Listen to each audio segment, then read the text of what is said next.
Assalamualaikum warahmatullahi wabarakatuh. Selamat malam. Jumpa lagi di lensa kita, Nus TV Online. Pemirsa, kegaduhan politik 2024 sudah sangat terlihat. Kita akan membahas soal cawe-cawe Joko Widodo di 2024. Telah hadir bersama kami di studio, yakni kami sapa, yakni kandidat Dr. Muhammad Kadir Bubus. Abdul Kadir Bubus. Assalamualaikum warahmatullahi wabarakatuh. Waalaikumsalam warahmatullahi wabarakatuh. Selamat malam. Juga bersama-sama dengan kita, sosiolog politik Universitas Hairun Ternate, kami sapa Dr. Sahril Iqbal. Assalamualaikum. Waalaikumsalam warahmatullahi wabarakatuh.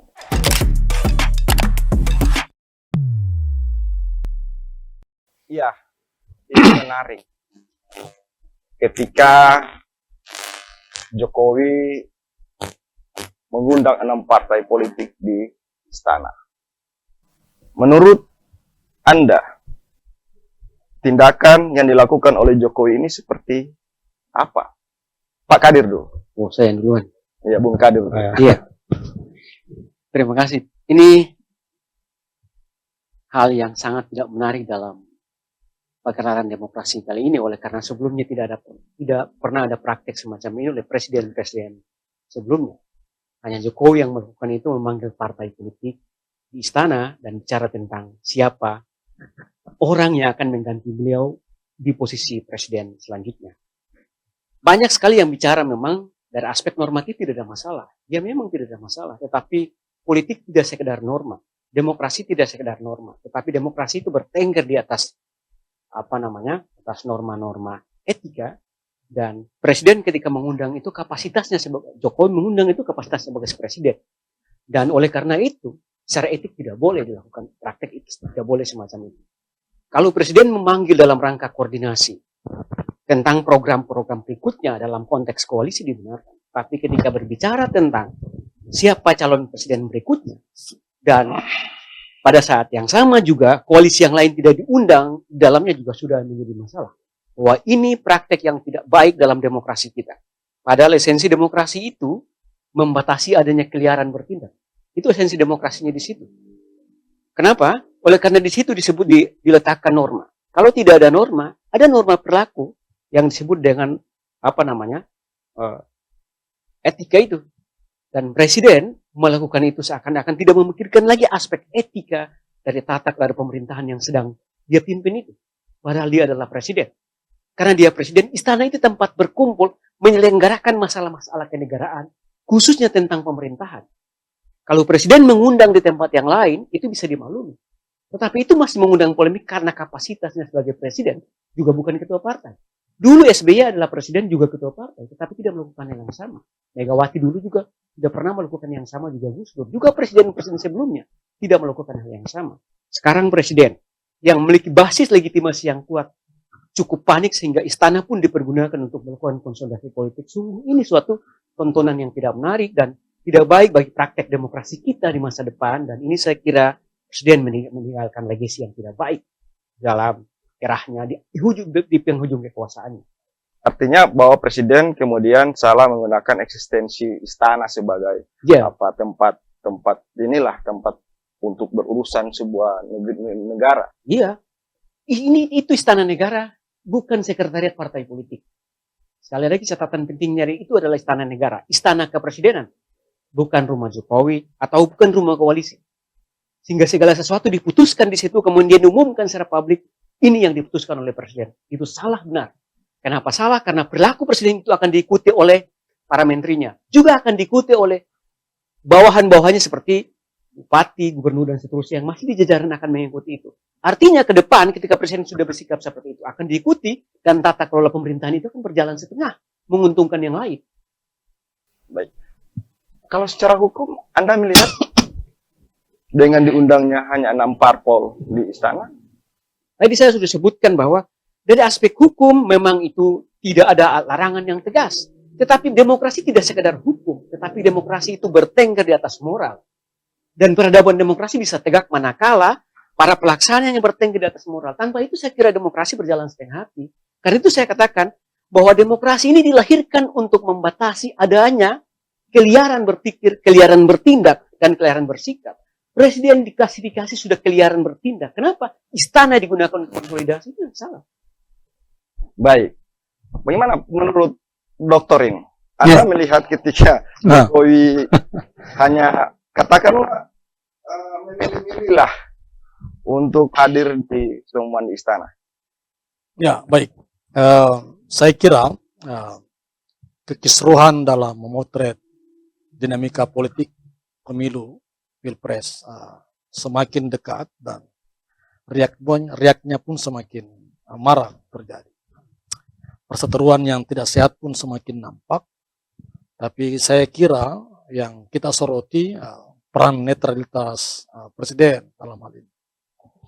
Kalau misalnya Bung Dade tadi mengangkat tentang banyak analisis persoalan istana, Senayan dengan posisi presiden, dengan ruang lingkup Jokowi, saya melihatnya dari aspek seperti ini. Persoalan riak yang terjadi ini adalah akumulasi yang bisa terbaca dan itu bisa menurunkan kadar kualitas demokrasi. Karena posisi presiden, dia harus mampu menjadi seorang negarawan. Dia harus mampu berdiri tegak, lurus, kemudian dia menjamin tentang proses pemilihan itu berjalan secara jujur, adil, dan demokratis, sehingga proses keberlanjutan tentang demokrasi itu berjalan efektif dan efisien. Lalu kemudian kedua, kalau misalnya kita lihat dari awal tentang berbagai akumulasi yang kita lihat tadi, yang mengkristal tentang panggilan 6 partai koalisi itu, endorse koalisi partai, maka sebetulnya kan isu tentang 3 periode yang kita ikuti, kemudian perpanjangan periode kita ikuti, bahkan proses presiden dengan aspek hukum yang kita lihat bisa ingin masuk menjadi wapres, itu adalah merupakan sebuah kasat kusut atau ketidaknormalan dalam rasionalitas dalam menentukan sikap politik sebagai seorang negarawan. Itu kita bisa baca bagaimana proses perjalanan politik ini jika proses pertarungannya tidak sehat. Mengakumulasi sebuah kepentingan kekuasaan dalam bentuk dinasti. Karena saya melihat ada 2 hal yang akan terjadi. Pertama, harapan itu bagaimana Pak Jokowi menginginkan bahwa keberlangsungan selanjutnya penggantinya harus dari dinastinya atau ikut kekuasaan dan program. Kemudian kedua, harus ada jaminan bahwa proses persoalan perjalanan episode kekuasaan selanjutnya itu harus menjamin tentang dirinya yang aman dan keluarganya. Saya kira itu yang garansi sosial Dari yang aspek hukum ya Pak. garansi sosial, kelas hukumnya, garansi sosial. Kita bicara tentang mekanisme kepemimpinan. Bukan maksudnya ketika tadi mengatakan bahwa Jokowi ingin aman pasca dia untuk mengamankan dirinya dan keluarganya, itu dari sisi aspek hukum dan sanksi sosial. Hukum dan sanksi sosial. Kenapa? Karena semua kebijakan ini kan akan terjadi evaluasi selanjutnya. Semua kebijakan legalise yang dibayangkan oleh kekuasaan negara itu akan terjadi evaluasi selanjutnya, baik secara pribadinya maupun secara sosial. Nah, saya kira itu yang menjadi hal. Nah, hal-hal yang menarik sebetulnya memang yang tidak bisa diabaikan persoalan etika. Karena memang negara ini membuka ruang selebar-lebarnya tentang dinasti, tentang peran kekuasaan tadi. Tapi saya kira aspek etika yang selama ini kita junjung dan kita anggap itu adalah merupakan payung untuk berdemokrasi, itu hilang. Dikangkangi oleh sebuah kerakusan kekuasaan. Ini yang dipertontonkan. Bukankah sebuah sistem hari ini kita bicara tentang benar menjadi suatu hal utopis? Karena orang-orang yang bicara benar selanjutnya menelanjangi dirinya dengan kekuasaannya, dengan keluarganya, kemudian tertangkap dengan KPK misalnya. Bukankah yang berbicara tentang estimasi sebuah sistem persoalan hukum, selanjutnya yang bermasalah hukum? Proses itu menjadi akumulasi dengan peran-peran negara, kepresidenan tentunya hal ini, dalam mengawal proses demokrasi untuk masuk pemilu ini, tentunya ketegasan dia yang bisa mencontoh pada periode-periode selanjutnya untuk dia netral, menjamin proses perkembangan periode terakhir sisa jabatannya, dan kemudian menjamin proses pemilihan itu berjalan efektif. Sehingga peran dirinya sebagai seorang negarawan itu bisa betul-betul ditegakkan sehingga menjamin proses demokrasi berjalan. Jadi artinya dia akan menempatkan dirinya sebagai orang yang bernaung di bawah sebuah kepentingan rakyat dan bukan sebagai alat kekuasaan partai. Sehingga itu yang harus mendorong bahwa demokrasi itu bisa berjalan efektif. Nah, terakhir saya kira Di dalam persoalan-persoalan seperti ini, yang hampir rawan dan bahaya dalam aspek sosial, ada kejenuhan. Saya melihat kalau misalnya pemegang kekuasaan sudah turut memainkan kekuasaannya, kemudian kekuasaan itu menjadi struktur hierarki ke bawah juga akan menjadi tidak netral. KPU terintervensi, penyelenggara terintervensi, birokrasi pemerintahan terintervensi. Lalu apa yang kita ingin bicara tentang demokrasi? Maka di situ yang dijaga adalah chaosnya, ketidakpuasan, ketidakpercayaan publik, dan itu agak tidak bagus dalam jenjang demokrasi ke depan.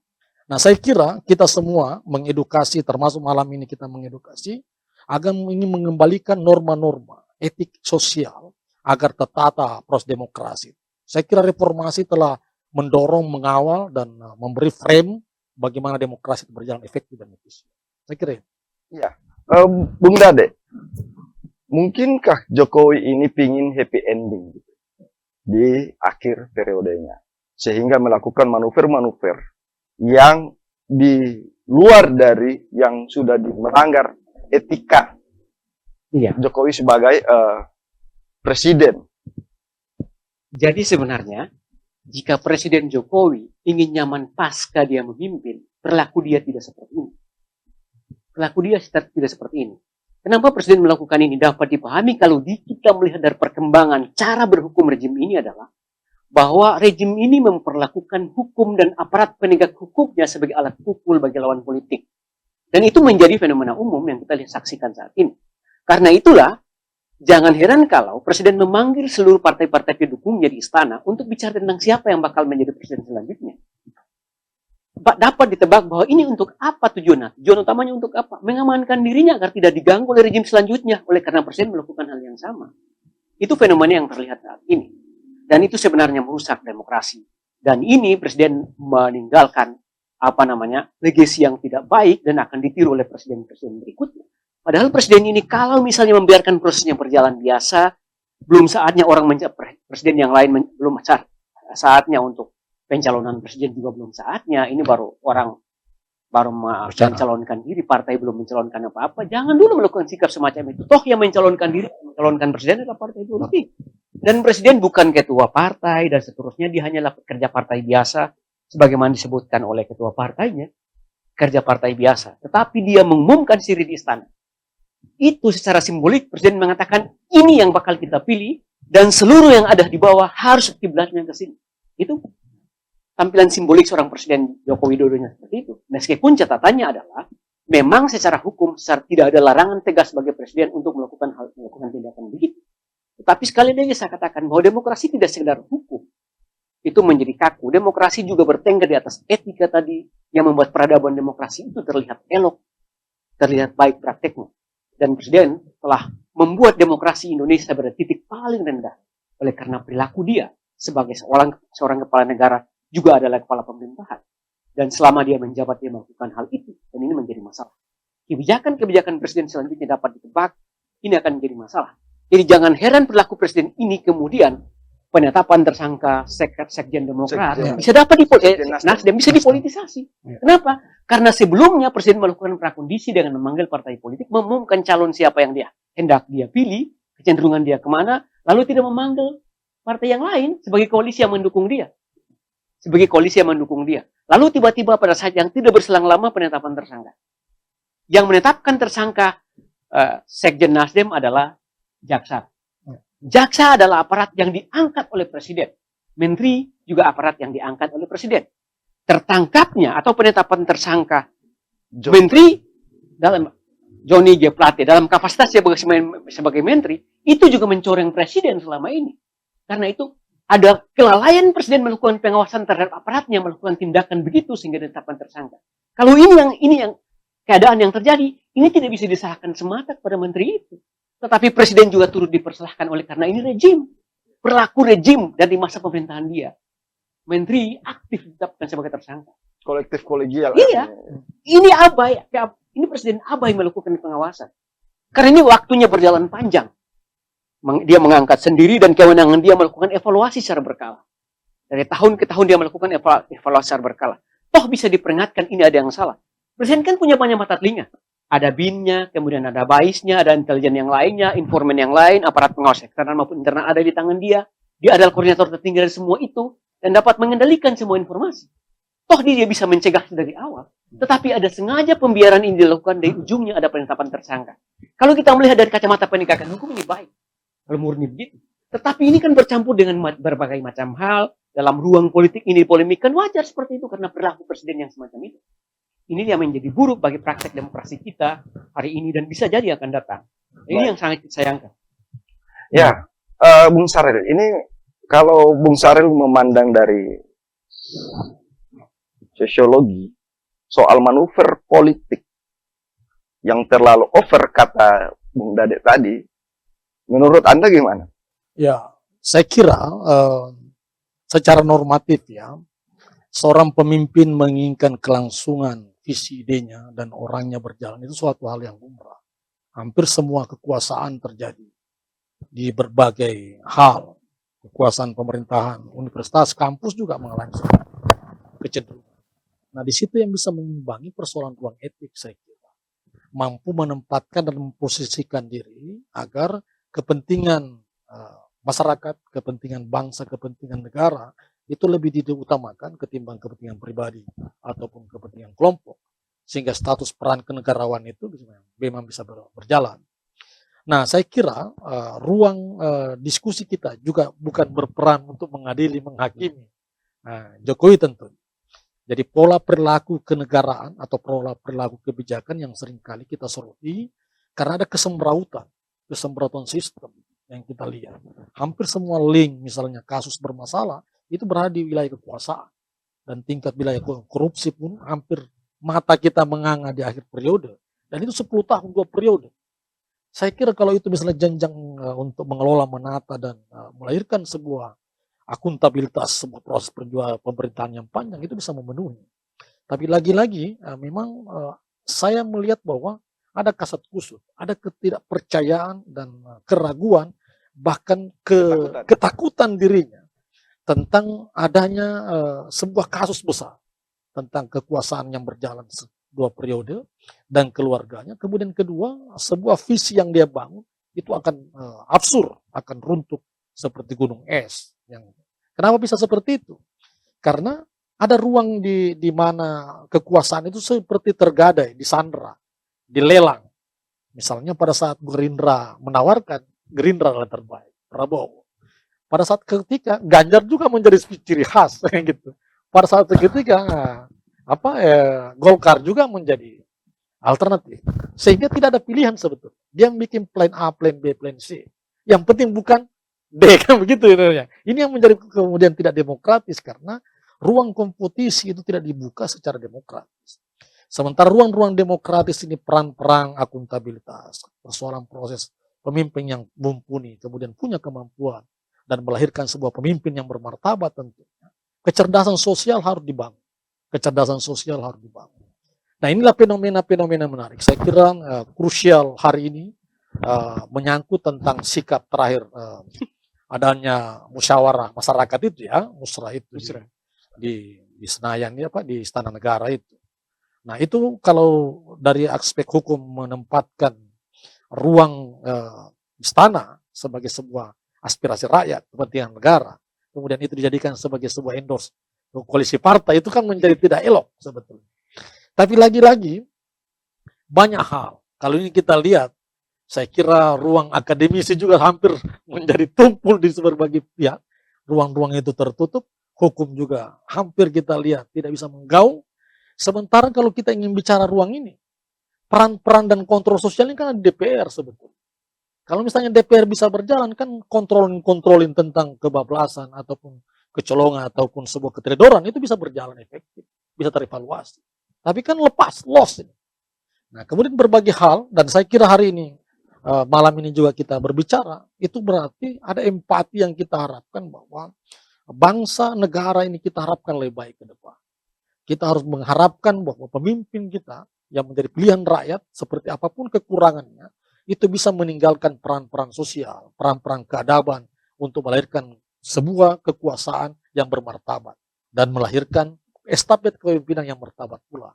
Ini harus dilahirkan. Jangan sampai ini akan mencederai demokrasi, menurunkan kualitas tentang demokrasi sendiri, kemudian menoreh coreng tentang persoalan martabat demokrasi. Saya kira Apakah Anda melihat ketika 10 tahun kepemimpinan Jokowi yang akan mengakhiri ini ternodai dengan sikap yang tanggal 12 Mei itu akan berpengaruh pada akuntabilitasnya dia? Itu otomatis, dengan sendirinya otomatis. Karena persoalan karakter itu menjadi hal. Karena itu kan kepresidenan diawali dengan sikap karakter dirinya, kemudian sikap dia mengambil tindakan kebijakan kepresidenannya, itu bisa mempengaruhi. Kalau kita baca bukunya Frans Magdaleno ya tentang persoalan etika politik, itu banyak dibahas. Nah hari ini kalau misalnya kita hanya melihat hitam putih secara normatif, hukum misalnya, tapi kan ada hukum yang tidak tertulis. Persoalan etika kita juga harus terjaga, dan ini harus diabaikan. Nah, kalau konteks ini menjadi pelajaran sebetulnya paling tidak ada 3 hal. Menjadi hal yang menarik, bahwa ternyata dalam konteks memilih pemimpin dan melahirkan pemimpin, mengawal tentang pemimpinan, harus karakter ini yang harus diperhatikan pertama.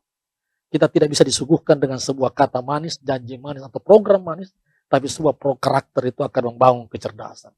Kemudian kedua tentang intelektualitas. Bahwa pemimpin itu harus punya kemampuan mumpuni intelektual yang terjadi. Kemudian ketiga ya, saya kira integritas rekam jejak juga menjadi syarat bahwa pemimpin itu memang mampu kita dorong dan punya rekam jejak yang bisa mengawal visi itu. Saya kira itu. Iya. Kalau dari sanksi hukum tentunya tidak ada. Karena Bung Dadek mengatakan tadi bahwa Jokowi tidak melanggar aturan, tidak melanggar undang-undang, tidak melanggar regulasi. Tapi ada sanksi sosial misalnya, Bung Dadek. Iya, ini kan ketakutan presiden, ada kebijakan-kebijakan strategis nanti misalnya dibelokkan kalau pemerintahan baru misalnya. Ketakutan yang paling utama kan di situ.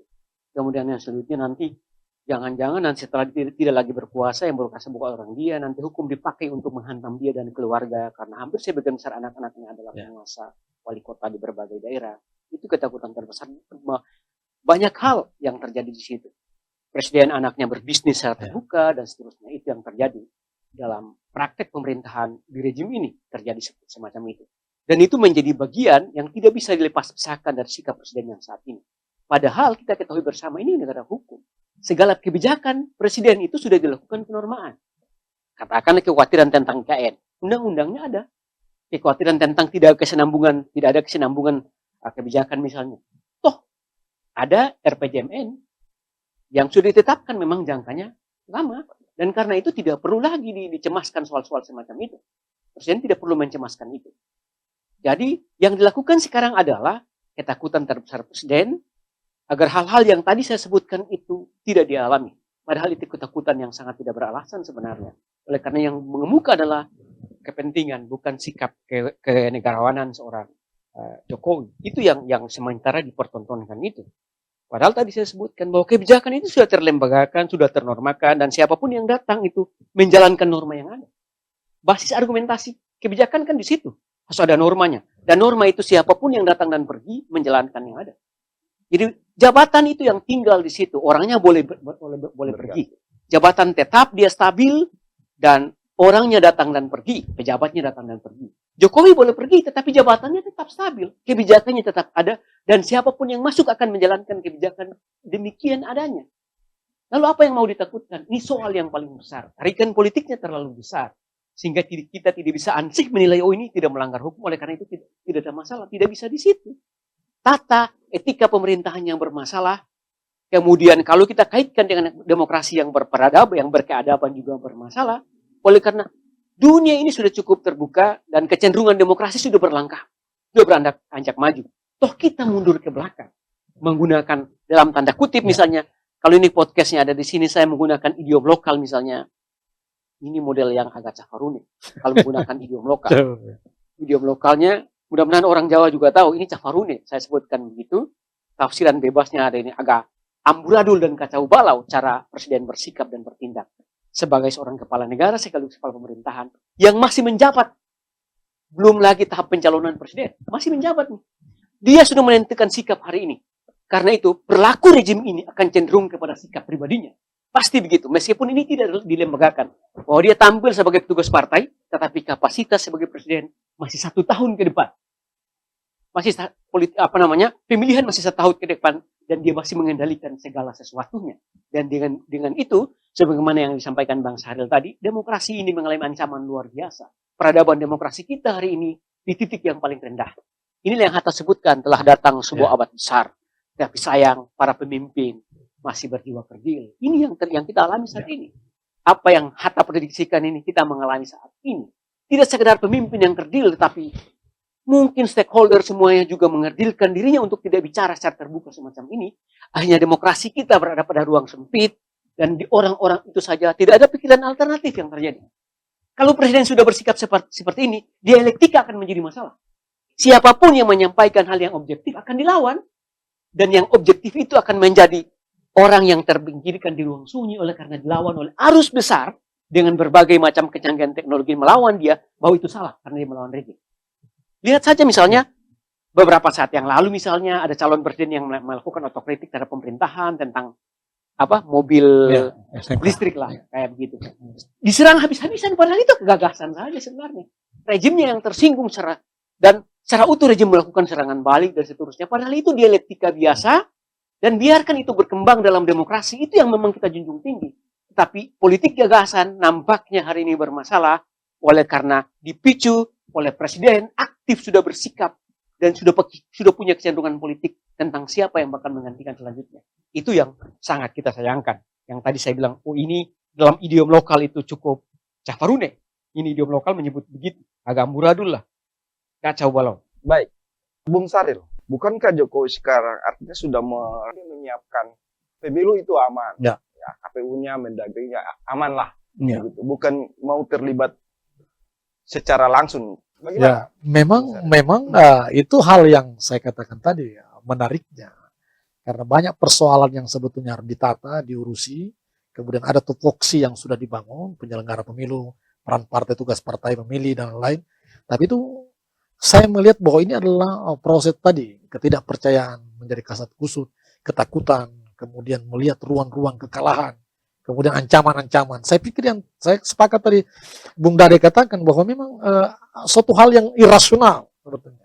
Tapi ada satu hal yang sebetulnya kita harus tangkap, bahwa ada sifat inkonsistensi yang harus didorong, bahwa presiden ini ruang seperti ini, perkembangan beberapa terakhir ini ada indikasi inkonsistensi. Kekisruhan yang terjadi di istana itu sepertinya menjadi sebuah hal yang sebetulnya jika dia mengambil sebuah sikap, ini tidak bisa terjadi. Kenapa isu 3 periode bisa berjalan dan larut dan menjadi manuver khusus untuk sebuah black campaign-nya, sebuah kekuatan market. Itu berarti ada izin, ada sepengetahuan. Kenapa kekaduan partai misalnya Demokrat misalnya terjadi koalisi yang sebetulnya itu di dalam terkesan kudeta ya dalam istana juga.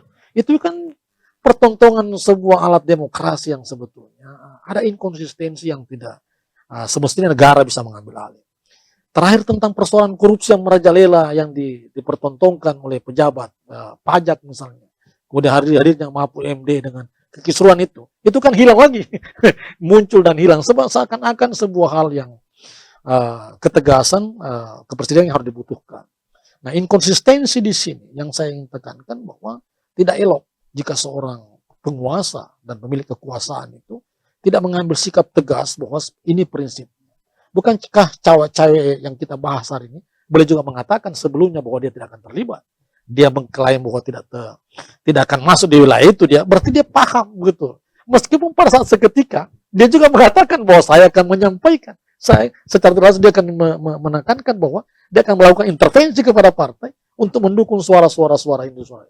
Begitupun di pihak lain dia akan menahan, bahkan mengadakan sebuah eliminasi kepada calon-calon tertentu yang sesungguhnya dianggap tidak berseberangan dengan konsep dia.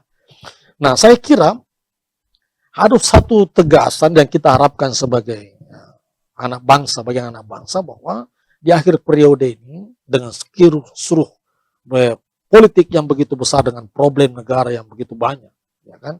Sebetulnya kepala negara, presiden lebih fokus untuk menata, konsen menata, memperhatikan, kemudian proses demokrasi pemilu ini lebih dia dorong agar dia betul-betul berkualitas, bermartabat, berjalan semua efektif, efisien, dan dia memberikan garansi tentang kejujuran, keadilan, dan integritas itu bisa berjalan efektif. Itu esensi dia. Maka persoalan kekisruhan, kekalutan, ketidakpastian yang dia ingin baca itu sudah harus diakhiri agar tidak jadi kisruh kembali tengah-tengah publik. Saya kira itu yang harus dilahirkan sehingga proses ini masyarakat menjadi cerdas. Apapun dia tinggalkan dengan segala kekurangannya. Saya kira semua kita mengakui sebagai manusia. Dan secara struktural pemerintahan saya kira Bunda Dadi sudah jelaskan tadi tentang proses-proses aturan itu. Tapi meskipun nantinya ada pengadilan rakyat yang terjadi, karena legitimasi itu kan legalisi kebijakan dan regulasi itu juga terjalan berbagai aturan yang dilahirkan, ya kan, PKS, Cipta Kerja dan lain yang menyisakan berbagai masalah.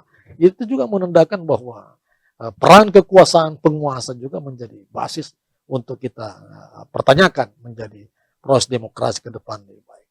Nah, inkonsistensi inilah saya kira menjadi hal yang perlu kita sesalkan, sayangkan kalau menjadi ambiguitas. Kalau inkonsistensi itu kemudian mengarah kepada ambiguitas dan itu berada di puncak kekuasaan, siapa lagi yang kita mau dengar? Siapa lagi kita mau percaya? Kalau sesuatu kepercayaan sudah hilang, distrust sudah muncul, maka apa arti kekuasaan? Apa arti sebuah pemilu? Maka sebetulnya itu adalah kamuflase yang bisa berjalan. Nah, kalau itu menjadi momok di tengah-tengah masyarakat, kemudian ketidakpercayaan itu menjadi hal untuk mengawal demokrasi, maka masyarakat sudah tidak lagi percaya kepada siapa. Seperti itu. Dan itu yang kita ragukan dan itu kita jaga. Jangan sampai demokrasi yang kita kawal, kita jaga, kita embang, reformasi berjalan dengan pertaruhan darah air mata untuk mengawal Indonesia lebih baik, itu tercederai oleh oknum karena persoalan kebijakan atau sikap dalam mengawal demokrasi yang cacat. Baik, kita mungkin malam ini bersepakat bahwa Jokowi kemudian melanggar etika, gitu. Ya, tapi bukan melanggar hukum, tapi melanggar etika.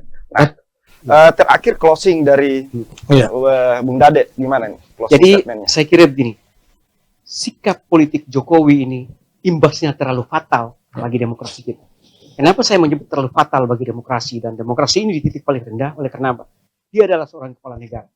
Kita semua tahu bahwa jika ada yang mengatakan bahwa KPU, Bawaslu adalah lembaga negara independen dan turunannya adalah lembaga negara independen, saya mengerti benar. Saya tidak percaya dengan itu. Kenapa? Oleh karena anggota KPU dan Bawaslu yang ada sampai di tingkat paling rendah kabupaten dan kota masing-masing adalah jatah-jatahan partai politik. Jatah-jatahan. Karena itu kecenderungan presiden semacam itu akan diikuti oleh seluruh penyelenggara. Itu ancaman demokrasi paling nampaknya di situ. Kalau itu kita kaitkan dengan pemilu. Tahu, kita semua mengerti bagaimana proses seleksi Bawaslu yang kita saksikan. Bawaslu yang ada di provinsi katakanlah begitu. Dulu seleksi itu ada yang sudah menyatakan mengalah oleh karena tidak bisa, alasan kesehatan dan seterusnya. Toh ternyata nilainya paling tinggi. Oleh karena dia ada data dari satu ormas tertentu yang memiliki afiliasi ke partai politik tertentu, didorong oleh orang-orang besar dari partai politik yang juga di lingkaran istana. Kayak begitu. Sekarang terjadi lagi.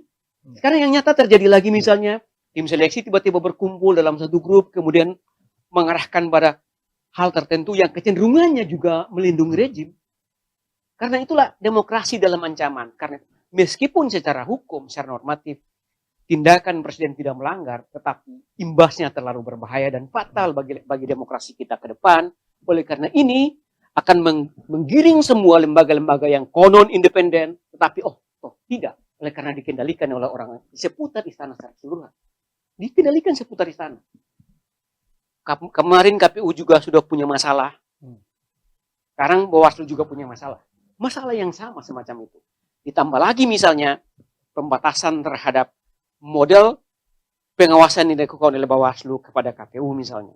Ketika KPU kabupaten kota dan provinsi kemudian meminta data harus ke pusat dan seterusnya, itu juga menjadi bagian dari memperkeruh suasana demokrasi kita, khususnya pemilu. Karena itu di closing statement saya katakan bahwa tindakan presiden ini meskipun secara normatif tidak melanggar, tetapi ini memang secara nyata mencederai demokrasi kita yang sudah beradab. Demokrasi kita diakui sangat beradab, tetapi hari ini di titik paling rendah dengan sikap politik seorang presiden yang dari awal kita junjung tinggi orang tenang, tidak intervensionis terhadap seluruh masalah, tetapi sekarang buktinya kita lihat demikian. Oleh karena itu, ya, kita berharap orang-orang yang memiliki akal sehat lah untuk mengawal demokrasi ini berjalan baik. Karena sekali lagi saya dengan Bang hari ini orang kampus, tetapi kampus tidak bisa diharapkan banyak untuk mengawal ini. Oleh karena apalagi kampus negeri dengan kebijakan-kebijakan pemerintahan semacam ini, saya kira kita tidak bisa berharap. Apapun tidak bisa dapat kampus untuk mengawal bahwa demokrasi ini berjalan beradab. Hanya orang-orang yang berakal sehat dan berpikir jernih saja yang kita harapkan untuk mengawal demokrasi berjalan baik, dan pemerintahan ini mudah-mudahan saja tidak bermasalah sampai akhir. Saya kira. Ya, makasih. Saya kira tetap dengan nawaitu kita berdoa dan berharap Presiden dengan sikap terakhir ini bisa membaca dan mendengar nurani kita semua bahwa dia harus menjadi negarawan. Negara yang dibangun oleh founding father dengan cita-cita masa depan yang begitu besar untuk rakyat. Jangan sampai dengan kepentingan pribadi yang tidak terkontrol tadi, kemudian kepentingan kelompok mengabaikan substansi negara yang lebih demokratis ke depan. Kemudian ketiga, saya lihat memang kalau kita baca imbas atau krusial yang dilahirkan tadi, penyelenggara bisa bermasalah tadi, kemudian kekuasaan struktural, gubernur sampai turun ke bawah, sudah tidak lagi bicara yang lain. Nah kalau misalnya ini menjadi ketidakpuasan krusial menjadi di tengah-tengah publik masyarakat, kalau distrust sudah tercipta, akumulasi chaos semakin tinggi, kemudian masyarakat tidak mau lagi diatur dan tidak lagi menerima aturan, itu imbasnya lebih fatal.